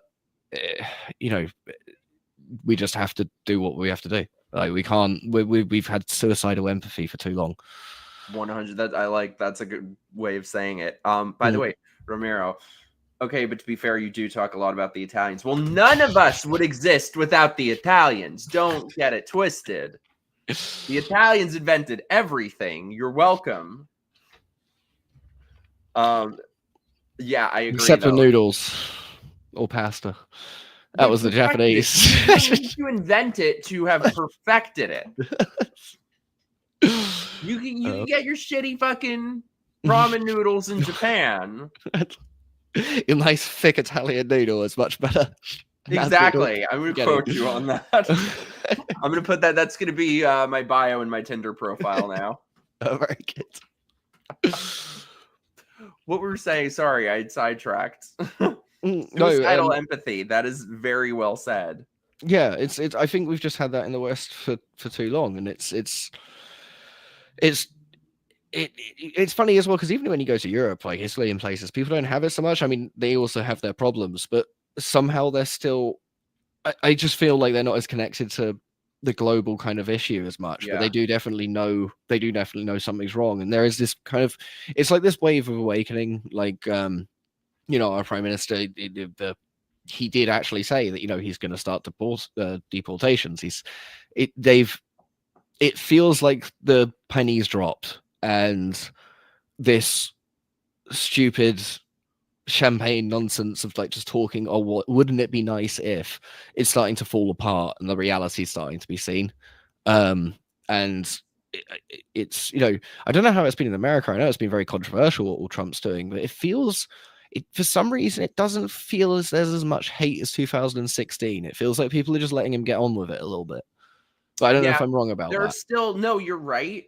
But there's the crazy people are still fucking nuts. Because I just did 8 speaking events in California, and bitches be crazy. Like, No, they still believe in all the same bullshit they always did. They'll tell you with a straight face that he's deporting American citizens and just all this bullshit. mm. But no, Italy is smart because they elected Georgia, my queen. No, it's yeah. I mean, it seems that it's definitely in the UK. It's less toned down. It's more toned down because I think as well it would be seen again with the popular vote winning. It would be seen as just insulting too many Americans to be insulting about it. So it's kind of it doesn't make sense anymore. Whereas last time they could kind of par it off as if it's a minority, even though it wasn't, as if it's like an inconsequential minority of the country that were voting for him. Yeah, well, I mean, they still kind of act like that a bit, but I think that people who are on the flip side of that are becoming less nice and starting to assert themselves more, which is what I've always thought was the biggest problem, is the compliance and the cowardliness of a lot of people on the right and just allowing us to be made out like we're some little minority when it's at least half the country, if not most people. It's the majority of voters, at least. So I think, especially when it comes to sort of people losing their jobs for supporting Trump or for being against the trans nonsense, I think that they're not going to be able to get away with that the way that they used to. I think heads, at least. I think heads will roll on that, and I think people will start getting sued. And in the US, it only really takes a couple of doctors getting sued for a ridiculous amount for transitioning someone who shouldn't have been transitioned for the penny, for the ball to start rolling. And then they'll be worried about losing medical licenses. There has to be some sort of consequence for getting it wrong. Like, it's all well and good if someone's happy and they live out their life happy, fine. But if one single person doesn't and you get it wrong once, then you should have your license stripped and you should be sued for an inordinate amount of money. And that would make people almost completely unwilling to do it. And that's kind of how it should be. It should be something that you would have to be so unbelievably sure about that you're willing to risk your entire medical career on every single procedure. Yeah. And a lot of people now are so first of all, things with transitioning kids has only been very recent. So we're not even going to see the full effects of it until years to come. And it's going to be a nightmare once we see what these kids, once they grow up a little bit. Well, it's just done to them. The idea of taking away someone's option to basically taking away someone's option to be who they want to be at the age of like 14, 16 is insane, because in reality, they're not really choosing who they want to be, because you won't really find that out until you get older, within your own gender, but they're taking away that choice and making it for them. And I just don't think there's any argument to be made for anyone under the age of 18, or even maybe under the age of 25, but under the age of 18 within our legal world. Yeah. To be transition, it just doesn't make any sense. People shouldn't even be thinking about that. They should be thinking about what they're going to do in the world, not who they're going to be. Yeah. And I mean, they're starting kids so young that it's not even that they should be concerned about learning how to spell their name. That's how young they're starting with a lot of these kids. Do you want to pick your gender before you even know what your name is? Well, no, look, we were joking, but it's a real thing when they say babies and shit. Like, before a kid can speak, you're pushing gender confusion on them. Yeah. Sometimes people just need to be told what they are. They don't need to be like, you don't need a million options. Yeah. It's like streaming services. You'll sit there scrolling forever because there's too many choices. There's too many things to watch. Yeah, exactly. That's why you end up watching a top 5 or something like that, so you can work out. Yeah. You need it narrowed down. And a lot of the transes are now going to be bitching about the backlash. And like, look, if the response to this or the backlash goes in an extreme way, nobody wants that, but I don't care. They have exhausted me on this topic. You went after kids. You went after the English language. You went after biology. I don't care what happens now. You made this bet. It's time to fucking lie in it. Well, exactly. And it's like there are a few trans people who have spoken up, but they're very, very much the minority in in a serious way. They're so hive-minded about it, and they're so unwilling to call out their own. And they've been so unwilling to police this in any meaningful sense that I kind of agree with you. It's like you completely made your bed, now you've got to lie in it. There has been no one, whenever someone detransitioned, they're like, oh well, they were never trans to begin with. or whether someone like, it's just whatever the situation, they have an answer for it, which is like, okay, but it doesn't actually address the problem. It just makes you right in your own head, and that's exhausting. It's abusive. It's like an abusive thing. They're being abusive to the general population, which is it's very sort of appropriate then that, when you were in this abusive situation, this is what found you. It kind of makes sense. Well, it's that as well, but I mean, again, for me, I think it was just needing to be, I was in a relationship for a very mean person, so I became in those moments I became a person who didn't really care and was doing their own thing, and it was single-minded focus. I couldn't control very much stuff, but I could control this one thing. I could control the gender that I was going to be for whatever reason. So that was kind of, it gravitates. And I do think that's it. I think most people are looking for a sense of control. And then some people, when they're given, they're not only given a sense of control, they're given additional social power on top of that. And a lot of people, that immediately goes to their head in a weird way, where they start, screaming that people should respect what they want to be called and all of this sort of nonsense. Like it becomes like a power trip. Yeah. And if you listen to their words that they use, the gender cult, it is always the language of abusers. The entire alphabet cult, LGBT. It's always the language of abusers. You're nothing without me. You need me. It is classic abuse tactics. I'll commit suicide if you don't do what I say. Which they is nothing except emotional manipulation and abuse. Yeah, which is not true, generally speaking, as well, the suicide thing. At least I've looked at loads of studies, and I've never actually seen one that compares before and after. It's always just trans people versus the general population, and it usually doesn't have, P or pro. It's usually one or the other, and it's different people. So there's literally, all we know is that trans people have a very high suicide rate who have gender dysphoria, which tracks for people with mental illness. So it's like, when they talk about how there's no regret amongst them, their studies are laughable when you look into the actual methodology. I saw one the other day that it was of 11 people, and they checked in 3 months later. And so I did this permanent decision that you can't reverse and you can't really regret, because if you regret it, it means losing your entire social group, it means losing your social standing, and it means admitting that you made a horrible mistake. Are you happy with that decision? It's like, it's not going to be, you're going to get a lot of people. And 3 months later. Yes. Yeah. And they're saying yes, and they're still in belief. I mean, I've heard so many stories of people who have regretted it down the line and then realize they have literally no sexual function at all. So it's, and then also the other sick thing is a lot of the trans rights activists will be like, well, the people who transition have, the orchirectomy, their balls removed and everything, will still be on estrogen, so they must kind of be interested in it still. And it's like, no, it's because they actually have to take it now, because if they stop taking it, they'll get, osteoporosis and go through menopause. So it's not that they want to still be taking estrogen, it's that they literally have to, or their bodies will die. So they twist all of these things around. These are all that shit, the sexual shit. I'll tell you, there's one person out there who's happier that you didn't transition than you are. Your girlfriend. Yes. Yeah, definitely. I could have been making love to a stump in a wig. The angry inch. Yes!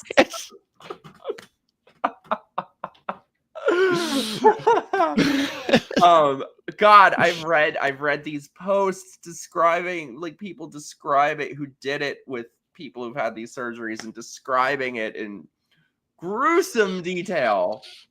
The smell and God, it sounds horrific. It's just like they should have to tell them all this stuff before and they don't. They should have to, all of it should be it's absurd. It's ridiculous that these surgeons are even allowed to do this. All of them need to have their internet browsing history checks. It's like anyone who is willing to do these surgeries needs to be looked at. Like it's an odd thing to do. I mean, I guess that's another incentive, though, is that it's a new surgery to pioneer, so someone can make their name out of, which is so wrong, but someone can make their whole name out of pioneering this new field, and they'll probably something awards and praise. Exactly. And just because you could doesn't mean you should. Yes. That's just what I'm gonna reply whenever I hear any of those stories about sleeping with a trans. Just because you could doesn't mean you should. Yeah, definitely you You know should, what's sick too? God, it's so funny. Like another one of their abuse tactics is you have to sleep with a trans person. If you don't sleep with a trans person, that's transphobia. I'm like, well, let it be. Fuck that. Then call me transphobic. I don't give a fuck. The funny thing is, though, God, I open any dating app, Tinder, anything, and they're all trans. First of all, half of them are trans, but then the ones who aren't say they only want a trans. You'll see these guys on there who look like straight guys or attractive or something, and then only looking for a trans. Like, what is this? The other white meat? I don't get it. I don't get the appeal. I don't get the appeal. I think it's I think that there's a lot of I think with men who are like quote unquote straight, there's a lot more bisexuality actually that goes on, and men are very much forced into two roles. So I feel like that is a lot of straight men, you know, again, quote unquote, who are actually bi, thinking if I do it with this, it's not gay because culture's not told me that it's not gay, when actually those guys are probably just a bit gay. And I think that's what's but then like be with the gay. Yeah, well, yeah, exactly. Like, if I secretly wanted to get with a woman, I would go after like a hot woman, not like a fucking linebacker in a dress. Go for the best. Yeah, I go after a beautiful lady like Christy. But yeah, exactly. Like, no, it's like, I think that's what, and then society's telling them that, okay, well, and you can be, you know, this isn't gay. You're still technically straight. You said no homo. It's fine. I have dated quite a few of those.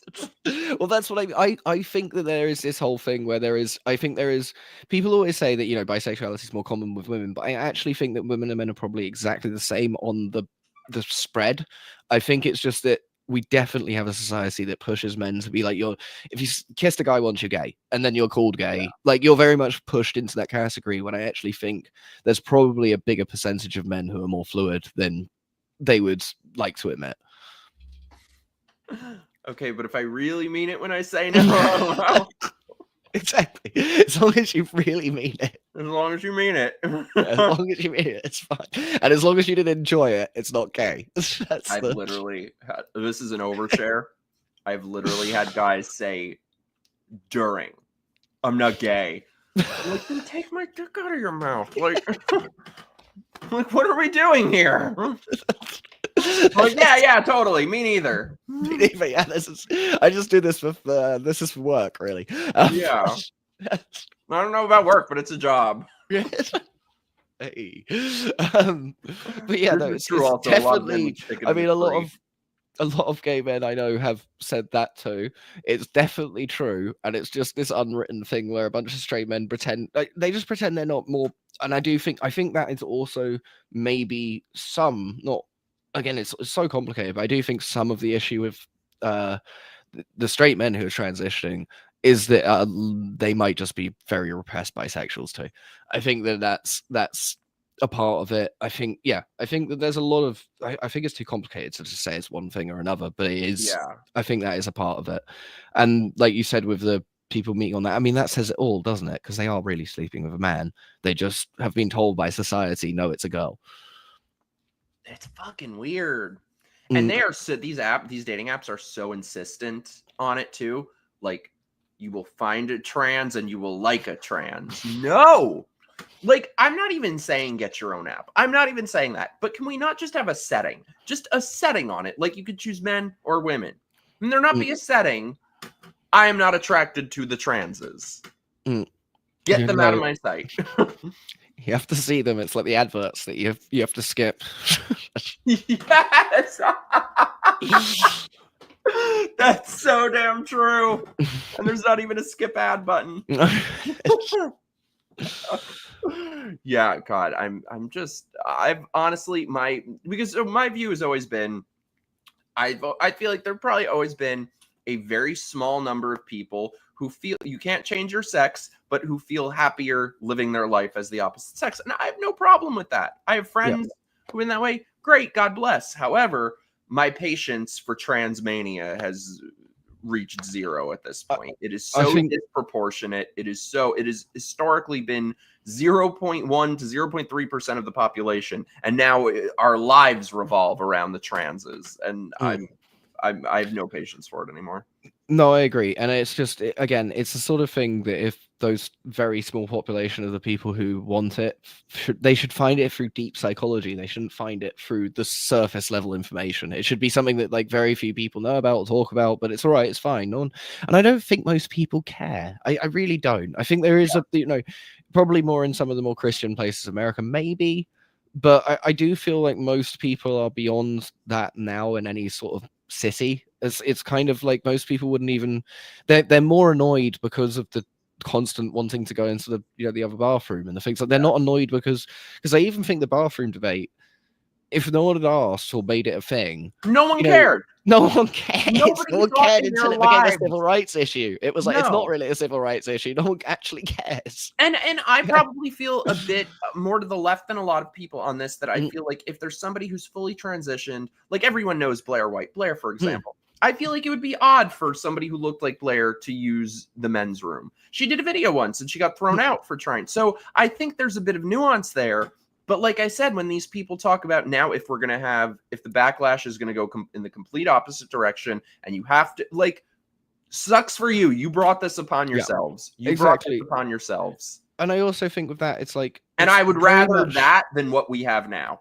Yes, no, I agree. And it's very much situational as well. Like, I don't think anyone at a gay nightclub is going to stop a trans woman from using the female toilets. But in a family changing room situation, that's a very different situation. People used to have like a brain cell about this and be like, maybe in this high-end establishment, it's okay for me to use the female thing where there are no children around, but in the public swimming pool, probably I should use them. Like, people just used to have a brain. Like, it just feels like people have lost all sense of reality when it comes to now you have full-on men wanting to use the female locker room. And how many times have we seen businesses getting shut down for not allowing that, or women losing their jobs? Like, it's gone insane. And they love it. They love the opportunity to call out a bigot. It's just becoming a bit too now. It's just so gleeful when they do it that it's like, and we know exactly what you're doing. You're enjoying this. It's a power trip. It's not about, because it's a stupid civil rights one anyway. Let me pee where no one gets to pee where they want. You pee where you're assigned. That's not how it works. Well, and also I think a great deal of it has to do with the fact that all of these alphabet groups, gay rights was achieved. It's over and done with, but they're not going to put themselves out of work. It's very lucrative. There's an entire victimhood industry, so they have to find the next thing. There are no issues anymore in America or in the West at large for gay people. There are no rights that anyone has that anyone doesn't have. Nobody gives a shit at all. No. But so they had to find the next cause. They had to keep themselves in business. So now it's, the trans are, mothers of our society. Hopefully over time, the positive thing that might come out of this is it blows up in all their faces and takes them all out of business. Because if they get found to be so catastrophically wrong about this, which they are, but when they get properly exposed and everyone kind of slowly comes round, and maybe in the future we'll look back on this time a little bit like, lobotomies, they will lose, hopefully, all credibility, and a lot of those businesses will disappear, because there does need to be a washout of that whole industry, because it's now profiting on human suffering rather than actually trying to help anyone. It's very interesting too. All of these alphabet groups, the HRC, the Trevor Project, I had read through their literature on suicide prevention, and it says in their own literature that you must never use the threat of suicide to say, if you don't do this, I'll commit suicide. Which is all they're doing. Motherfucking kettle! I can't with these people. They'll say one thing and then do it with the other. Yeah, do one thing while saying the other. Yep. Well, I think you're doing a lot of good by telling your story so openly, and I think you're helping a lot of people. No, I appreciate that. This is the book cover. Changes a bit. So it's like I designed it myself. Try to hit the pool. So it's try to hit the pool. So it's like you take the leap, you try to hit the pool. It actually comes from I like that.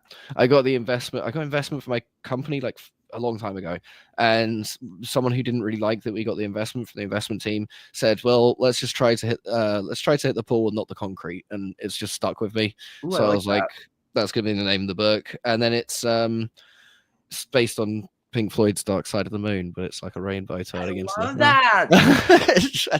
I had a lot of fun designing it. That's amazing. We're probably gonna wrap up in a few minutes. If anyone feels so inclined, send in your super chats. If you haven't done so, subscribe to the channel, become a channel member, join my locals. The stuff is below. So what have you got coming up, Sascha, in preparation for the book? Is this your first book? First book, yeah. So it's going to be a couple of there's a couple more podcasts coming out in the next few weeks. If there's any more stuff in the paper wants me to do, I'll do it. But honestly, the book's out on the 10th of July.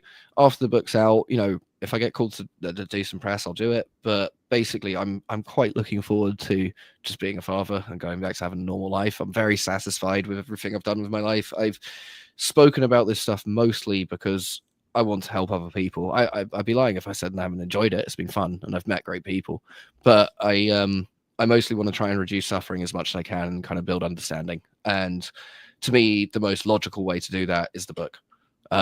So that's kind of what I've been moving towards. And I have a Substack, same as my name. Send me the link to it. I'll add it to the description. I have. You guys should obviously follow Sascha. I have his X account below in the description. I'll add his Substack. Okay, no, perfect. And the book is actually mostly available on Substack for free because I believe in the free dissemination of information. No bullshit. Go buy his book. No, but hold on. There is a lot more added, and it's a lot more fluid in the final book. But the key points are actually out there. Gender fluids. But no, the key information is out there because again, I have a strong belief in only charging people for things that they want to buy. And for me, like I said, this whole journey has been about talking about the story and trying to kind of help others. So the book is there. If you want it in physical form, I would say buy it because I'm very happy with that. It's great. It'll look great on a shelf. But yeah, I'm gonna buy my copy. Well, no, thank you. And then and then there's podcasts I'm doing, but they're just a very limited run to try and fill in the gaps in my knowledge, to hear from different people of different backgrounds, and that's on the Substack as well. I can't wait to read it, dude. Dylan asked, end of stream off topic, trying to see Final Destination tomorrow night. I think I'm going tomorrow or Friday. No, I'm going Friday. You like horror movies, Sascha? I do. Actually, that was one of the things because my ex was terrified of horror films. So I didn't watch them for like 10 years. Deal breaker. I know it should have been, but when I came back, I many of the red flags I walked through. But no, when I came back, I binged like the whole of Shudder. I had the best time. I was just like going through like mental stuff at the same time, just every horror movie I could say. Oh, it was great. I love horror films. One film I watched recently, not really a horror film, but I did love it, was The Gorge. That was ridiculous. Oh, my friend was just telling me about that. I haven't seen it. You should. It is the definition of more is more. Really? And I won't ruin it more than that, but it is like, it's insane how much mental stuff happens in that film. I'm currently writing my first horror movie. Oh, exciting. Okay. Yeah, I'm very excited. What's it about? It is a romantic slasher. Oh, with a conservative message underneath the decapitations. So it's Jason? No, it's like I guess The Notebook meets Hellraiser. oh, very okay. I'm interested. That sounds Thank good. you. Yeah, I'm excited. I'm excited for it. What's your favorite Shudder movie you watched? Your favorite Shudder movie? Oh, I watched all of those. They're so camp, but in a good way. The new Crypt Keeper stuff, but the one, what was it? Yeah, Creep Show. Those were well good. I love it. I love Creep Show. Good. And then I actually really liked it's a bit like contrived to say, but the interview with, is it Interview with the Devil? The one where it was live Late Night with the Devil. That was really good. Yeah, Late Night with the Devil. That was really good. Have you seen one I think you'd really like is Strange Darling? Have you seen that? No. Oh, you'd like it. You should watch it. Mm-hmm. Actually, the one that I watched that made me sad was The Happiness. That was too far. Happy. In fact, that's it's Korean. I can't even like describe it. It's Korean Korean rabid sex it's demented. It's beyond demented. It took it too far for me. That's I the gotta watch furthest I've that. gone. But yeah, it's shocking because it's not just about the gore, it's the other themes in it which are taken to a level that I don't think I've ever seen in another film. Damn, that's like what I aspire to in mine. I gotta check this out. Yeah, you should watch it. But it was one of those ones where I got through it and I was like, I don't know why I haven't switched this off already. This is too much. Have you watched the Terrifier movies? No, but I need to watch those. They're definitely on my list. 2 is my favorite. 3 is right up there. The first one is great, but 2 and 3 are like next level. No, I've been saving those. I need to watch those. Yeah, a really good one on Shudder that's crazy underrated is the Mortuary Collection. Okay, I'll watch that as well. Yeah. I mean, I need to. It's good. You leave it for a while, and then you got a whole new load to binge. That's I'll send you like a list. No, perfect. Thank you. I'm excited though. I'm excited for Final Destination. I have some friends who already saw it. I've heard kind of mixed things, but they all said the kills are great.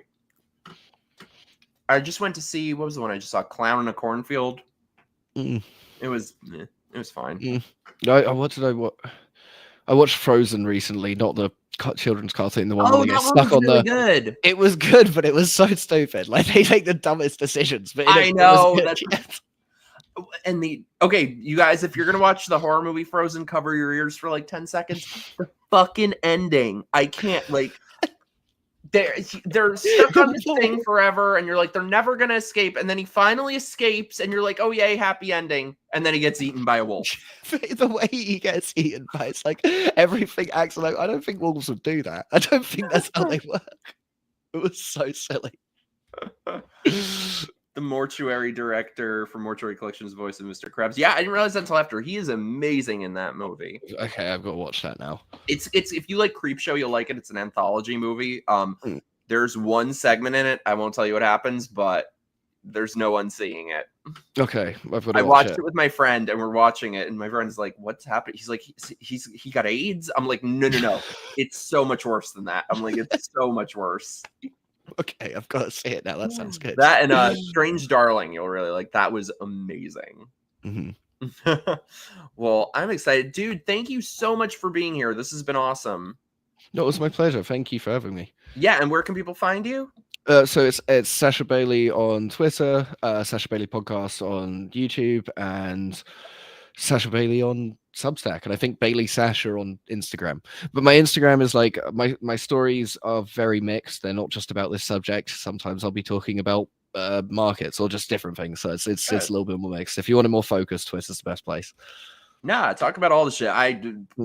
Anyone watching knows me. I'm like fucking goldfish brain. I go from subject to subject. Yeah, if you want to see my ADHD brain in action, it's my Instagram stories.